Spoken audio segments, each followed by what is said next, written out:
Duyan. Pero dahil malaki na ako, kailangan ko na din ng mas malaking duyan. Ganda ng kulay. Ganda ng lagay. Maraming salamat pala sa Sunday Outdoor. Pinadalhan nila ako ng duyan. Safety ang duyan kasi may nakadalang stove packet.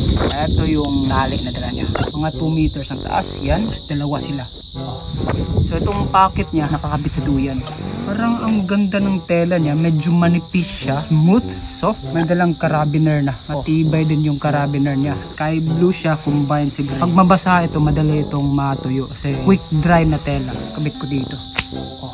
Ganda ba? Ang tela na ginamit nila ay parang yung tela ng tent na yung kadalasan na ginagamit natin na tent. Susubukan natin kung matibay ba talaga siya. Ang ganda! Ang ganda niyang gamitin kasi soft siya. Iba niya ang taas pa ng pakante. Tingnan yung pagkatahi nila. Iba yan.